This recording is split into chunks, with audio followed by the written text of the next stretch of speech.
Bonjour à tous, merci d'être venus aussi nombreux aujourd'hui malgré le décalage de date en ce contexte de grève. On est très content de vous retrouver aujourd'hui et on va vous présenter un retour d'expérience qu'on a eu sur notre projet, qu'on mène avec Maxence. En particulier, on est très heureux de vous retransmettre ce qu'on va présenter en phase 3 qui, pour moi en tout cas, est un projet qui restitue complètement en quoi le contexte client, le contexte de nos métiers, c'est le terreau sur lequel on va venir poser toutes nos constructions. Donc, on vient vous parler ici de réurbaniser un SI. Et pour cela, on va déjà commencer par vous présenter un petit peu le contexte. Après, on vous parlera de comment on a vu le SI, pourquoi on a vu le SI comme un produit. Derrière, on vous parlera des principes directeurs qu'on a mis en place dès le début. Et ensuite, les paradoxes qu'on a dû rencontrer au fur et à mesure des 4 dernières années. Donc, pour cela, Thomas Brien, c'est The Architect du programme. Et moi-même, Maxence Medelin, je suis Delivery Manager. Donc il y a 4 ans, un peu plus maintenant, notre client est venu nous voir et nous a dit écoutez, j'ai un vaste programme, j'ai plein de choses à faire, il faut absolument réurbaniser tout le SI, il faut le moderniser, il faut qu'il s'adapte un petit peu mieux et qu'il soit plus simple. On a fait pas de problème. Le contexte métier, si on passe au slide d'après, donc on a en fait le SI, c'est pas un SI, c'est 2 SI. C'est 2 SI qui sont connectés par un petit flux. Le premier, c'est un jeune mainframe, c'est un SI qui entoure un jeune mainframe de 30 ans. Easy. Et au fil des années, on a plein d'applications qui se sont scotchées une à une autour du mainframe pour répondre aux différents besoins métiers qui sont arrivés au fur et à mesure. De l'autre côté, on a en vert une vieille appli Java de 10 ans qui survit tranquillou. Et on a quelques applications qui se sont pluguées exactement de la même manière pour répondre à des nouveaux enjeux métiers. Alors effectivement, pour donner un peu d'autres idées de volume, on a notre cœur mainframe qui représente aujourd'hui 2 millions de lignes de code. Les applications, elles se sont accumulées par agrégation, donc si on a un nouveau besoin, on va venir redupliquer une portion ou toute la donnée pour le restituer à nouveau. Et cette solution par agrégation a un peu atteint des limites, ou en tout cas commence à rayer la carrosserie. Donc son âge, on l'a dit, il a 30 ans. En termes d'utilisateurs, on a mis 5 000 à 60 millions, en fait 5 000 utilisateurs très réguliers, pour qui le SI est la base de travail, 60 millions de clients plus anecdotiques. Environ une trentaine d'applications, on a près de 60 millions de dossiers dans la base, et puis les mises en prod se font de manière assez ritualisée. On n'a pas vraiment le choix, on doit attendre 3 mois, on a des fréquences comme ça, qui sont cadencées, mais relativement longues. Donc, on a nos 2 SI, donc on a 2 grands aspects métiers dessus. Notre client nous dit, OK, j'ai 3 objectifs pour ce SI. C'est 1, je veux absolument sortir du mainframe, ça ne semble pas la techno du futur, et là, ça commence à devenir un peu critique. En plus, on s'est déjà planté une fois, donc s'il vous plaît, aidez-nous. Le deuxième, de l'autre partie du SI, refaites-moi, on a plein d'enjeux métiers qui arrivent là, il va falloir qu'on y réponde. Cependant, l'appli Java, on n'a pas envie de capitaliser dessus, il va falloir faire quelque chose. Et en toile de fond, s'il vous plaît, là c'est la cata, la gestion de mon SI, il faut qu'on ressorte de la modernisation, ça marche plus quoi. Oui, parce qu'en fait, depuis 30 ans, lui, il n'a pas tellement évolué, en tout cas que de manière tactique. Donc aujourd'hui, il se retrouve au milieu d'une entreprise un peu comme quelqu'un perdu sur une île déserte. Il y a un exemple assez représentatif, c'est celui de son système d'authentification et d'identification des personnes qui vont travailler dessus. Elles sont encore aujourd'hui, quand on arrive, gérées par le système opérationnel du mainframe. Bien sûr, l'entreprise, aujourd'hui, elle s'est dotée d'annuaires, elle connaît parfaitement les personnes qui travaillent pour elle, tous ses collaborateurs. Donc pour cela, on a fait une approche, mine de rien c'est classique, on a commencé par un cadrage, ça a duré entre 3-4 mois. L'idée c'était de voir un peu tous les aspects métiers, parce qu'évidemment c'est pas une refonte technique, c'est forcément une refonte métier. Donc tous les aspects métiers, se dire ok après on va regarder un petit peu tous les aspects archi, techno, qu'est-ce qu'on utilise à l'intérieur, puis on va essayer de se projeter un peu sur les prochaines années, on sait qu'on a un 3, 4, 5 ans peut-être de roadmap devant nous, qu'est-ce qu'il va falloir faire, quels sont les enjeux métiers qui vont arriver. À la fin, on se dit, OK, pour réussir à lancer ça, on ne peut pas se lancer directement sur le delivery, on a quelques trucs à dérisquer, genre vous êtes déjà planté une fois, on va peut-être essayer de ne pas se replanter une deuxième fois, on va faire un petit POC, on vous en parlera un petit peu plus tard. Et enfin, ok, on a validé, on a dérisqué ce qu'on voulait, on se lance sur le delivery. Si on regarde au niveau people, le cadrage, 5-6 personnes, on lance le proof of concept, on a une équipe, 10 personnes, puis une deuxième pour un deuxième truc, ok, on est à 20 personnes, on démarre le delivery, on fait une petite croissance organique, on passe à 6 personnes, on est à 60 personnes, 6 équipes, 60 personnes. Actuellement, ça fait maintenant 3 ans qu'on a lancé le delivery, on est 150 personnes. C'est juste pour vous donner une idée en fait en termes de people, et ça fait une quinzaine d'équipes.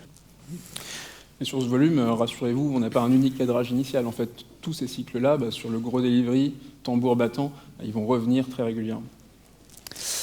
Du coup, le premier point qu'on a pris, en fait, on s'est rendu compte, alors on ne l'a pas fait, comment dire, on l'a pas fait volontairement au début, puis en fait, on s'est rendu compte que c'est l'approche qu'on avait prise. On a vu le SI comme un produit. Donc, pourquoi comme un produit? En fait, qu'est-ce que c'est qu'un SI? Un SI, okay, c'est un ensemble d'applications, soit ça a des utilisateurs, les utilisateurs métiers, les utilisateurs de nos produits, soit, mais ça aussi d'autres utilisateurs, genre les devs, les gens qui gèrent l'infra, qui gèrent que ça marche, que les produits fonctionnent. Ça offre du coup des services, la capacité de déployer. Donc, si on veut améliorer notre SI, on va peut-être déployer beaucoup plus vite, être en capacité de déployer tous nos produits beaucoup plus vite. Ça offre des services d'observabilité, etc. Bref, à ce moment-là, on s'est dit, OK, notre produit SI, on va définir une vision, on va définir une roadmap, et derrière, on va l'animer petit à petit. Alors, cette vision-là, on vous en propose une implémentation qu'on a eue dans notre contexte, mais ce qui nous semble important ici, c'est l'élément de démarche, l'élément de se projeter sur des temps longs, 3, 5 ans, pour extraire les éléments fondamentaux, les caractéristiques fondamentales de ce produit. On sait qu'il y aura des influences de part et d'autre. La question qu'on se pose, c'est quel est son noyau dur, en fait? On a besoin d'une boussole qui va nous guider tout au long de ce programme pour être sûr que, OK, on évolue, on fait des trucs qui changent, on ne l'avait pas prévu, mais on n'est pas en train non plus d'aller sur un mauvais chemin. Ça, on conseille systématiquement de le faire parce que sans cette boussole, on aura de l'anxiété et à terme, c'est un frein pour innover, pour évoluer en continu. D'ailleurs, sur tous nos projets, on le fait toujours à la télévision, on essaye toujours de se projeter. Là, l'exercice, c'est de le faire donc sur notre SI. Derrière, pour animer cette vision et pour mettre en place la roadmap, on ne parle pas d'une roadmap projet sur 1 an, on parle d'un truc sur 4 ans, où évidemment on a une vision, mais rien n'est fixé, quoi. On vous conseille d'avoir un product manager. Donc, ce n'est pas vraiment un product manager comme on a l'habitude d'avoir, c'est un product manager quelque part qui n'a pas d'argent. C'est pas son argent, il va bosser avec les product managers du métier qui, eux, arrivent avec leurs besoins et eux ont des moyens. Donc lui, il est là pour comprendre les enjeux des vrais product managers, et dealer petit à petit l'amélioration du SI, caser petit à petit toutes les améliorations qu'il va falloir faire dans la roadmap en prenant évidemment ce qui est toujours prioritaire, le métier. Parce qu'on peut vous dire n'importe quoi, quand vous venez et qu'on vous dit, écoutez, on va changer votre SI, ça va être trop top, on va être en capacité de déployer super rapidement, ça va sécuriser à peu près toute la chaîne, ça va être 1000 fois mieux, les métiers sont là, trop cool, allons-y. Puis, il y a un jalon métier qui arrive, et on fait, attendez, c'est génial votre truc, on le fait juste après, là, on se concentre sur le métier, ok? Ça vous dérange pas. Donc, le métier est toujours prioritaire. Du coup, le SI, c'est un peu la dernière roue du carrosse systématiquement. Il va falloir qu'on travaille au fur et à mesure du temps, à chaque fois, pour rajouter des petites briques et construire la vision qu'on a au bout. Donc, avoir cette personne-là capable d'arbitrer et puis d'insérer ces éléments un peu plus stratégiques, on va dire, dans les feuilles de route, c'est essentiel. Il y a un autre aspect qui est essentiel, c'est que nous-mêmes, au-delà d'une strate, on va dire, de pilotage, de direction de la feuille de route, on a besoin d'avoir de la vision partagée sur l'ensemble du programme qui va le porter. Une vision partagée et maintenue dans le temps. C'est-à-dire qu'au fil des avancées, au fil des équipes qui vont tourner, qui ont grossi de manière organique, mais ensuite elles vont se renouveler de manière organique, eh bien, on doit avoir une base de connaissances commune, une base de connaissances qui perdure, qui a une durée de vie plus longue que nous-mêmes. Pour ça, on a beaucoup d'agents du lien, ils sont de 3 ordres, on va avoir des rôles, donc on a différents rôles qu'on trouve sur le programme, parmi ces rôles on a des architectes transverses, donc voilà, dont je fais partie. On va avoir de l'outillage et on va avoir de la méthodologie. On pourrait faire une conf dédiée à l'ensemble des stratégies qui nous permettent de conserver ces liens-là et de les maintenir dans le temps. Bien sûr, ici, on passe rapidement dessus, mais ça reste un des éléments essentiels qui, avec la capacité d'arbitrage, nous permet de mener une roadmap, une feuille de route, de faire nos évolutions petit à petit, de manière incrémentale. Et comme pour un projet, on va commencer par se dire, OK, on va former une équipe. Donc finalement, on a des équipes qui vont développer notre produit, le SI, notre produit SI. On va essayer déjà de limiter un petit peu les technos qu'on va utiliser pour optimiser les échanges entre équipes. Donc déjà, on peut pas... Enfin, tout le monde a un avis sur toutes les technos, c'est génial. Java, c'est génial. Node.js, c'est génial. C#, whatever, vous choisissez ce que vous voulez, mais en fait, chez nous, là, sur ce SI, on va faire que du Java, s'il vous plaît. Le reste, c'est génial, c'est vrai, mais nous, juste Java. Et on va faire ça un petit peu sur toutes les stacks, se dire, OK, on va réduire notre catalogue de solutions, et on vous demande de bosser dans ce cadre-là. Et en fait, petit à petit, on va développer une culture entre équipes, des échanges, on va développer les échanges, on va développer une culture d'échange et une culture technique pour que les équipes s'entraident et travaillent et améliorent. Et petit à petit, on va optimiser nos process, travailler, échanger ensemble. Voilà. Et notre produit SI va se construire, les services qu'on offre vont se construire petit à petit. Et on va les développer, les améliorer. Et c'est même utile pour nous, pour profiter de la connaissance qu'on va accumuler. Avec des bases très homogènes en termes d'outillage, de framework, on peut rencontrer des problèmes entre guillemets un peu classiques et y apporter des solutions. Le fait d'avoir en fait un fond de carte qui est très semblable, ça va nous permettre de facilement diffuser des petites évolutions, par exemple sur nos backends Java en termes d'observabilité. Voilà, on peut rapidement pallier à un problème parce qu'on a trouvé une solution à un endroit précis et la diffuser ensuite. Après, ça, c'est l'approche produit qu'on a eue pour notre SI. Dès le début, à la fin du cadrage, on s'est dit, si on veut bien faire ce programme, il va falloir poser des principes directeurs forts. Et des principes et des méthodes. En termes d'approche, on s'est dit, déjà, on veut absolument ne pas avoir d'effet tunnel. Le dernier programme qui a voulu faire le truc, ils ont mis un petit peu de temps, genre 2-3 ans, pour se rendre compte qu'à la fin, ça ne donnait rien et que ça ne marchait pas. Nous, on ne veut pas repartir là-dessus.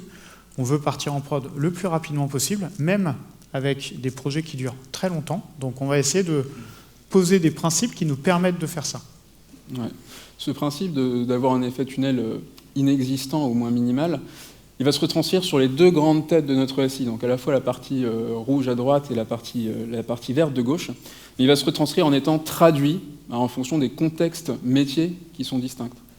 Entre notre gestion de dossier client qui a un grand besoin de stabilité et de sûreté et ici la plateforme de booking qui a de nouveaux besoins fonctionnels, on va l'aborder d'une autre manière. À l'initial, donc on a notre ancienne appli Java, on lui accole un nouveau petit utilitaire. Alors c'est son futur remplaçant, on va essayer de ne pas lui dire trop fort pour éviter les stress, mais au début, tout ce qu'il va faire, c'est rajouter de nouvelles fonctionnalités. On va pouvoir adresser de nouvelles populations, le grand public par exemple n'était pas adressé auparavant, et tout ce qu'on positionne pour ça, c'est des synchronisations de référentiels minimalistes. On va récupérer uniquement les données dont on a besoin pour servir les premiers cas d'usage, et c'est à partir de là, à partir de systèmes minimal en production, que petit à petit, on va récupérer de la fonctionnalité. Il va devenir de plus en plus riche. Il n'a pas forcément un ensemble fonctionnel qui est ISO avec l'ancien, mais ce n'était pas ce qu'on attendait de lui. Il y avait des réformes métiers en cours à ce niveau-là. Et une fois qu'il aura atteint un stade d'autonomie, c'est à ce moment-là qu'on va pouvoir décommissionner l'ancien. On aura à la fois des agents de back-office, à la fois le grand public, qui vont travailler sur un nouveau système, et un nouveau système qui est en fait en prod depuis 3-4 ans, et qui a simplement grandi, qui s'est simplement enrichi de fonctionnalités petit à petit. Donc ça, c'est la première approche, sur le petit SI, finalement, plus simple, habituel. Sur la deuxième partie du SI, on avait un enjeu évidemment un petit peu différent, on avait peut-être moins besoin d'évolution immédiate, ouais. Et donc on n'a pas pris le même principe directeur. Ouais, ce qui préoccupait principalement, ce qui était présent dans la tête métier, c'était un besoin de sécurité. Ce besoin de sécurité, il va se traduire ici, alors pas d'inquiétude, on va balayer ça très calmement en 4 parties, mais au global, ce besoin de sécurité, on l'a traduit par le fait que l'ancien mainframe, on souhaitait le décommissionner, mais on avait peur, on n'avait pas de certitude qu'à un instant T, on savait reporter une sous-partie des fonctions les offrir par un nouveau système et les réexposer directement. La stratégie qu'on a prise à ce moment-là, c'était un empaquetage. Donc si on regarde la ligne de flottaison au milieu avec notre gros mainframe, une application avec quelques engrenages, quelques API, qui est son futur remplaçant, ils sont pris en sandwich par deux parties qui vont les abstraire au reste du monde. Abstraire aux utilisateurs finaux et abstraire aux partenaires qui vont consommer des flux ou des fichiers. Donc, toujours premier principe, on démarre petit. Voilà. Et comme on vous l'a dit, on a commencé par un POC. Le premier POC, évidemment, qu'on a lancé, c'est comment ne pas refaire les erreurs du passé. Donc le problème du passé, c'était on reprend les données et une fois qu'on reprend toutes les règles de 30 ans et qu'on l'applique, il faut qu'on ait le même résultat. Donc ça, ils n'avaient pas réussi à le faire. Et ils avaient développé plein de trucs. Mais ça, à la fin, ça ne marchait pas. Du coup, impossible à la fin de partir en prod et le projet a fait poubelle. Donc nous, on s'est dit, OK, avant de faire tout le reste, on va commencer par ça et on va se focus là-dessus.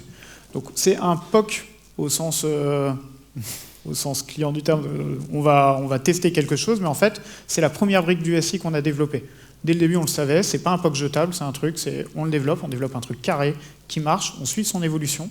C'est-à-dire on va petit à petit suivre qu'on est capable de reprendre les données, appliquer les règles, on va découper l'ensemble de règles en plusieurs patates et petit à petit suivre l'avancement sur notre capacité à redévelopper les règles qui ont été faites pendant 30 ans. Et ça, avec la mesure d'écart, petit à petit, on va être capable de comparer qu'on est bien ou pas. On va aussi redécouvrir, grâce à ça, toute la base de données qu'on avait côté mainframe, qui était un peu d'un accès un petit peu plus difficile, on va dire. Absolument. Ça, on le fait en conditions de production, malgré tout, donc pas d'utilisateurs finaux peut-être, mais un début de produit qui vit dans de la condition réelle, avec lequel on a évité toute cachotterie, on a évité de ne pas lever le voile sur des aspects qui pourraient réellement être des freins lors du passage à un programme à plus large échelle. Et cette stratégie, il y a une unique raison qui nous a permis de la mettre en place, c'est que dans le cas de ce métier, ça a un sens de travailler et d'exécuter de la règle métier sur de la donnée, entre guillemets, froide. Il y a beaucoup d'étapes de processing à faire sur simplement la base de données qui nous permettent quand même de valider l'implémentation de règles métiers. Ça, bien sûr, c'est un cas, entre guillemets, exceptionnel. Si on n'avait pas profité de ce cas de figure, on n'aurait pas eu cet axe d'approche, entre guillemets, facile. Donc, deuxième étape, une fois qu'on a acquis un peu de confiance, qu'on s'est convaincu que la réimplémentation n'était pas un sommet inatteignable, on va chercher à amener un petit peu de dynamisme dans ce système. Donc pendant la phase de double run, on va vouloir que les deux systèmes puissent se synchroniser sur un état initial qui soit bien comparable, et c'est très bien. Mais on veut aussi pouvoir les comparer dans le temps, vérifier qu'on ingère la même chose de part et d'autre, et vérifier que ça aura le même effet. Ce qu'on introduit là, donc c'est la première brique d'intermédiation. Plutôt que d'avoir des clients qui parlent directement à notre mainframe, ils vont venir parler à une façade qui va complètement mimer le futur système, pour ne pas s'amuser à faire un deuxième projet de migration derrière, mais qui, elle, est polyglotte. Donc, quand elle, vous allez l'accéder par des requêtes, donc là, ici, ce sont des requêtes HTTP, on envoie la requête, elle sera la récupérer, la traduire pour le mainframe et la faire passer plutôt en passe-plat pour le nouveau, pour ensuite restituer une réponse. Ça permet, encore une fois, d'avoir une étape de comparaison entre la réponse des deux systèmes, cette fois-ci plus dans du live. On a un problème technique à ce niveau-là, c'est que nos agents de back-office, ils ont leurs petites identités dans le système opérationnel d'une mainframe, c'est très bien, et ils ont une partie de leur métier qui vont exécuter directement sur des écrans, les petits écrans Minitel. C'est ce qui est sous la croix rouge. Nous, on est incapable d'arriver à faire cette interception de commandes directement sur le mainframe. Donc, en fait, il y a quand même un impact sur l'utilisateur final, c'est que toutes ces fonctions-là, portées en direct, première étape, si on veut avoir un espoir de les capter, c'est de les déporter sur une autre application. Donc, on est obligé quand même de reconstruire un back-office à ce moment-là et de planifier, d'entamer une migration d'outils pour ces utilisateurs.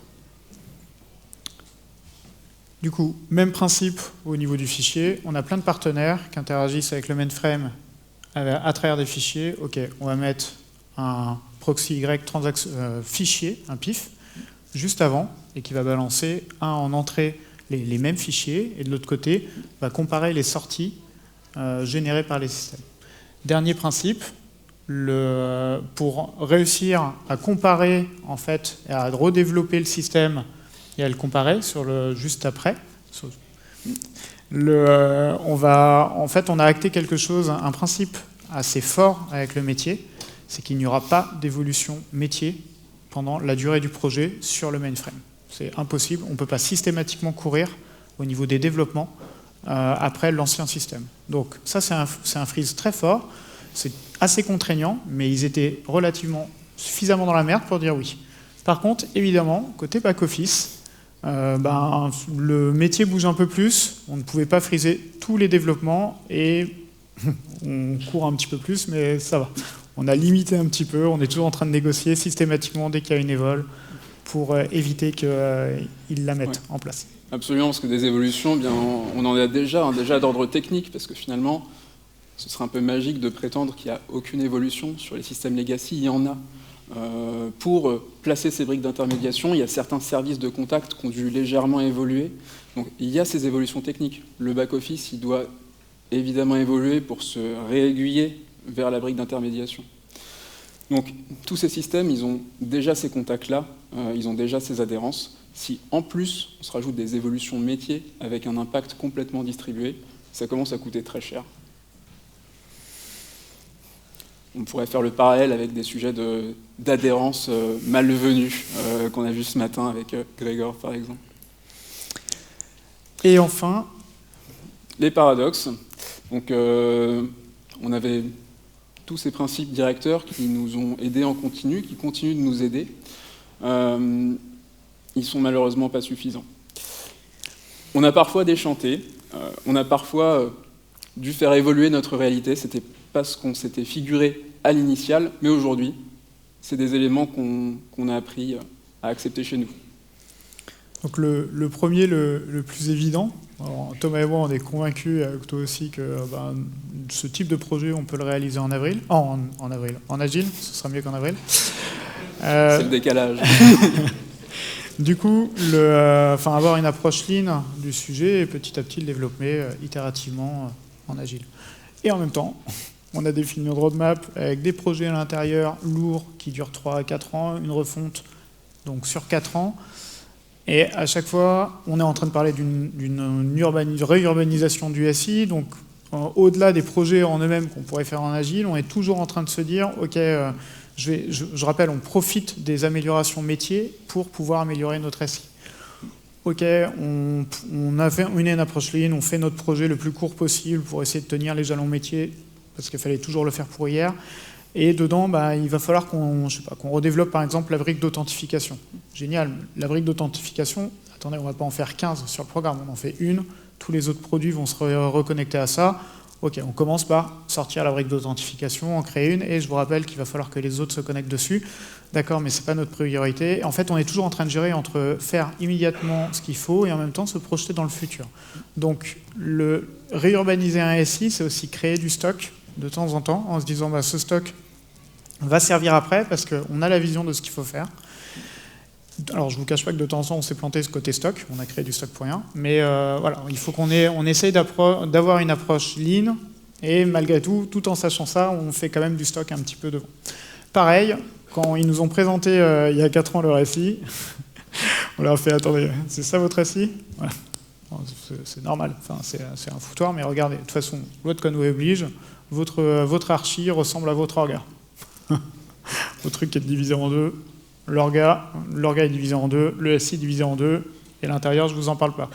Rassurez-vous, on va réurbaniser tout ça.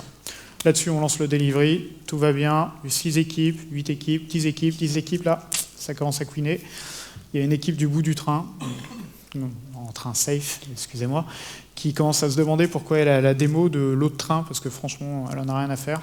Ça les regarde absolument pas, c'est pas du tout les mêmes trucs métiers, etc. Là, on se dit, OK, on va pas passer encore 2 ans comme ça, donc on va splitter nos équipes en 2. On est organisé en équipe produit, soit. Donc, du coup, on va faire un train avec ce type de produit, et puis un train avec l'autre type de produit. Et soit, on est revenu tout au début, c'est-à-dire qu'on a redivisé notre SI en 2, avec les 2 équipes produits qui existaient déjà avant, les équipes de produits qui existaient avant. Et voilà, malgré le fait de savoir ça, on est retombé dans le panneau, alors en connaissance de cause, on le savait, du coup on essaie de compenser avec beaucoup de com', mais finalement, voilà, même si on sait de temps en temps, on est quand même obligé d'y aller. Ouais, la volonté initiale a conduit à de trop grandes douleurs, et puis c'est vrai que on avait insufflé une organisation différente, mais pas jusqu'à la direction métier. Allons savoir ce qui aurait pu se passer. 2 autres paradoxes, c'est qu'on arrive avec des promesses. C'est celui du dessous ici, mais on promet de faire du plus simple, neuf, beau, et on rajoute des composants, on rajoute des interconnexions, et finalement la complexité globale, elle va augmenter sur ce SI-là. Également, on a dit que le plus neuf était plus simple, mais on doit faire des lourdes modifications sur le legacy pour le rendre apte à cette hybridation avec les nouveaux systèmes. Autre paradoxe qu'on a vécu, et là on a 2 petites anecdotes, c'est la favorisation d'initiatives locales. On est convaincu que c'est localement qu'on a les bonnes idées, c'est proche des problèmes très concrets qu'on sait y réagir au mieux. Par contre, on a aussi un agenda, c'est celui d'avoir un minimum de cohérence au global sur le système. On veut qu'il reste simple à administrer, on veut qu'il reste intelligible. Et les 2 vivent pas toujours bien ensemble. Alors on a un premier exemple qui est arrivé quand on a constaté une surspécialisation de certaines API. On parlait de stock, on voulait faire des API généralistes, mais on commence avec un front unique. Il s'est avéré qu'il y en a qui se sont surspécialisés. Pour y répondre, on a décidé d'insérer des briques de back for front de manière un peu systématique. Cette décision qu'on pose, on l'écrit là, elle est gravée dans le marbre. Et avec le temps, on se rend compte que l'administration de ces briques-là devient lourde, que leur maîtrise dépérit un peu, et on confine l'initiative. Donc, arrivé à un stade du développement, on a décidé de ne pas la généraliser. On arrive avec un SI avec 2 back for front quelque part, aucun d'un autre côté. On n'a pas réussi à revenir sur un socle commun. On a eu un autre cas sur le code d'infrastructure cette fois. Le code d'infrastructure dépendait initialement de librairies faites maison, qui étaient très intéressantes, mais qui présentaient des difficultés en termes de limitation fonctionnelle et également qui avaient le mauvais goût d'être peu maîtrisées. Ces librairies, on les a sorties, on est revenu sur une base technologique beaucoup plus classique sur la nouvelle portion de SI développée. On est passé sur Terraform. Et en revanche, on a réussi à trouver le moyen de remettre de l'effort pour complètement sortir de cette librairie. Donc on est allé retravailler des pans de SI existants pour retrouver cette cohérence globale, cette homogénéité. Si on fait l'histoire avec une petite analogie à nos cours de chimie qui sont sûrement très frais dans toutes les têtes, là c'est une réaction chimique. On prend 2 réactifs, on les met ensemble et on est censé avoir un nouveau produit. On a l'impression qu'on est un peu dans la même situation. Donc on arrive avec un niveau de complexité qu'on accuse un peu, on estime qu'il est trop élevé. Par contre, pour mener à bien le projet de refonte et le projet de simplification, on est obligé de passer par un extrémum énergétique. Donc souvent en général, c'est quand on chauffe là, sous les Erlenmeyer et compagnie. Peut-être qu'on ne chauffe pas sous les Erlenmeyer, je ne suis plus sûr. Mais si on veut, on peut regarder un parapluie. Voilà, si je retournais un parapluie, quand il est à plat, il y a beaucoup de tension. C'est un peu la même chose dans notre cas. On arrive en phase transitoire avec plus de composants, plus de lignes de code. Alors on a utilisé la ligne de code pour le représenter un petit peu. On était à 4,5 millions quand on est arrivé. Aujourd'hui, on est à 5,5 millions. Et on espère, aujourd'hui on est en haut du toboggan, on espère que la descente se passera pour le mieux et qu'on pourra revenir sur le SI avec, ou plutôt sans mainframe. Bon, on fait une passe rapide si vous voulez sur les takeaways, c'est vraiment très bref. Très très rapide. Ce qu'on retient, voilà, la substantifique moelle. Donc la première, ayez une vision à long terme de votre SI, projetez-vous sur savoir ce que vous voulez que le SI en fait produise comme service, qui sont ses utilisateurs cibles, comment vous voulez qu'ils soient. Cette projection, elle va vous être utile, vous la suivrez ou pas, mais en tout cas de faire l'exercice au niveau SI, c'est intéressant. La deuxième, pour animer ça, il vous faut un PM, malgré tout, enfin quelqu'un, un product manager qui a une vision métier, technique, financière, qui soit capable de cadrer son objectif, c'est de suivre la règle du Boy Scout. À chaque fois que je fais un projet, mon SI ressort dans un meilleur état. Donc ça, c'est vraiment important, même si vous faites un peu de stock. En tout cas, vous savez que derrière, vous devrez la réduire. Éviter l'effet tunnel, c'est souvent possible. Hein, là où il y a de la volonté, il y a un chemin. Même si ça n'impacte pas l'utilisateur final directement. Dans notre cas, à un moment, c'était nous-mêmes. Voilà, pour se mettre en confiance, les premiers consommateurs, c'est nous, on fait des calculs d'écart. Mais on a déjà un produit qui vit en conditions de prod et qui nous donne du feedback. Cet effet tunnel-là, minimisez-le au maximum. Il faut embarquer les sachants. On parle d'un gros projet de refonte, on a un historique conséquent. On a besoin de personnes qui sont compétentes sur le système historique pour mener à bien la refonte. D'une part, parce qu'on a besoin de modifier l'ancien pour arriver en mode d'hybridation, et d'autre part, parce qu'ils vont nous éviter plein d'écueils sur des conceptions qu'on pourrait faire sur le nouveau système. Et enfin, c'est le métier qui prime sur la technique. Quand on parle de refonte, parfois, on peut entendre de la refonte technique, des traductions automatiques de code, même parfois. Bah là, on s'est retrouvé dans un projet de migration qui était complètement à géométrie variable, et à chaque fois, la source, enfin, l'initiateur de ces variations sur la stratégie, sur la géométrie, c'était le contexte métier. Et pendant qu'on est en phase de run, bah encore une fois, c'est le métier qui prime, c'est avec lui qu'on peut faire surfer des évolutions plus stratégiques. C'était tout pour nous aujourd'hui. Merci beaucoup de nous avoir écoutés. Et puis à très vite.